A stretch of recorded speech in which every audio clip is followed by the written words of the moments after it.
ওনারা চিনেন? একজন বাউল শিল্পী। ওনারা চিনেন? একজন ফাউল।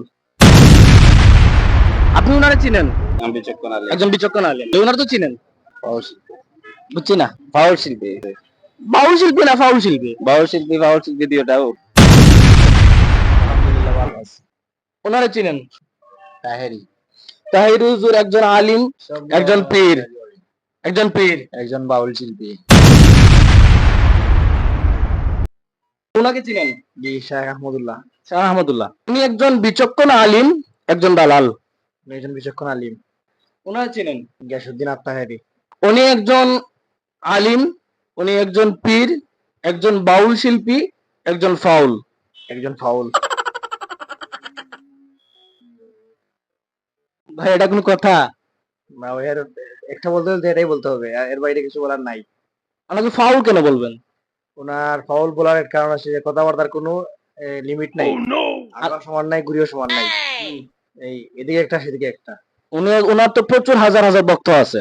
আপনি কি মনে করেন ওনার ওয়াজ শোনার পর, ওনার কথাগুলো শোনার পর দর্শক যারা আছে ওনারা কি ফাউলগুরি শিখছে নাকি ভালো কিছু শিখছে? ভালো তো আপনার ফাউলের কাছ থেকেও ভালো শেখা যায় যদি সে শিখায়। আমার ব্যক্তিগত মতামত। আপনার ব্যক্তিগত মতামত উনি একজন ফাউল? এটা আমার ব্যক্তিগত মতামত। কি বলবো আমি? আঙ্কেল আমার কোনো দোষ নাই, ওনারা আপনাকে গালি দিচ্ছে। ঠিক আছে, এন্ড শুনুননি। তাহেরি। আপনি ওনারা চিনেন? শেখ আহমদুল্লাহ। শাহ আহমদুল্লাহ, আচ্ছা ঠিক আছে। গিয়াসউদ্দিন আর তাহির সম্পর্কে আমি দুইটা প্রশ্ন ধরাই আপনারে। উনি একজন আলিম আর উনি একজন বাউল শিল্পী। আলিম। শাহ আহমদুল্লাহ একজন আলিম, বিচক্ষণ আলিম, একজন দালাল, বিচক্ষণ আলিম। একজন বিচক্ষণ আলিম। আচ্ছা, গিয়াসউদ্দিন তাহির সম্পর্কে আপনাকে বলি, ওনারা তো চিনেন। তো আপনি গিয়াসউদ্দিন তাহির হুজুর সম্পর্কে আপনার দুইটা অপশন দেই। উনি একজন আলিম, উনি একজন ফাউল শিল্পী। বুঝছি না। ফাউল শিল্পী। ফাউল শিল্পী? হ্যাঁ, অন্তত ভাই বলছেন একজন আলিম। তো ফাউল শিল্পীটা কিন্তু বক্তা হয়েছে। কত ভিডিও দেখলে আপনারা বুঝতে পারবা। কত ভিডিও গুলো আছে এগুলো আপনারা দেখবেন জানো। দেখলে বোঝা যায় না ফাউল শিল্পী। অবশ্যই অবশ্যই। বাউল শিল্পী না ফাউল শিল্পী? ফাউল শিল্পী দুইটাও। তাই না আপনার বিপক্ষে? আপনি কি তা কইবা? আচ্ছা তাই তো গিয়াসউদ্দিন আর তাহির আপনার আলিম কইছেন তাই গাইলিছেন। তা আপনি আহমদুল্লাহ সাহেব শুনেন তো। তাই সম্পর্কে আপনার দুইটা প্রশ্ন ধরাই। ঠিক আছে, উনি একজন আলিম, উনি একজন বেঈমান। আলেম। আলিম শিওর? তো গিয়াসউদ্দিন আর তাহিরি হুজুরে তো কইছেন যে শাহ আহমদুল্লাহ একজন বেঈমান। এগুলো আমি জানি না, লাগি তো আমি কইছেন এটা বাস্তব। দেখাই মনে আমি এখন তোমার কইয়া তখন এটা ঠিক কইবানি। মানে এটা বিপক্ষে না পক্ষে? বিপক্ষে দাও।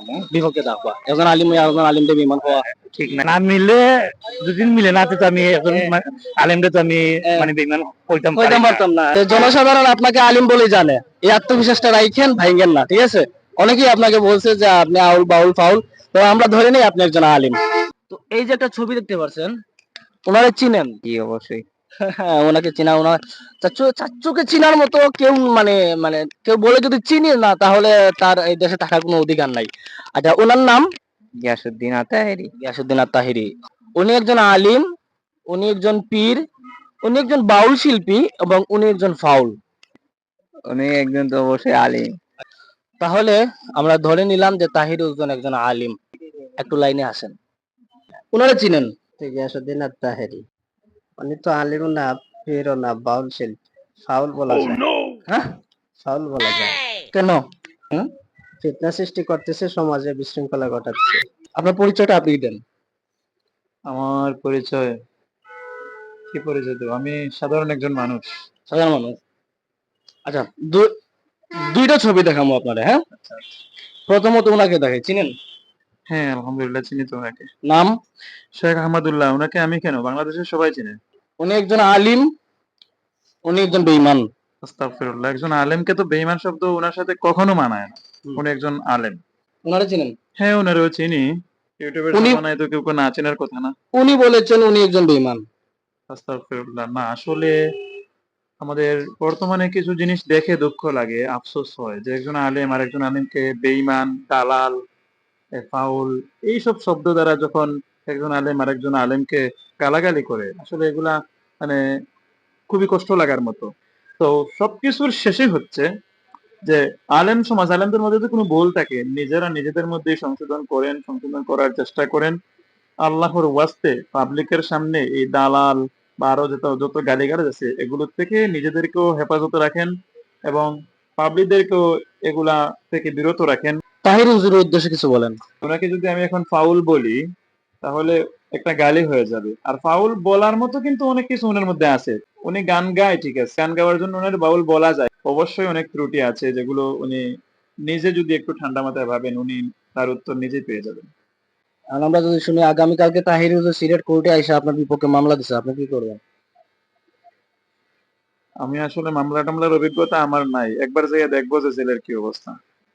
যাওয়ার কি হাল আছে? তাহির হুজুর মামলা করলে তো আর কথাই নাই।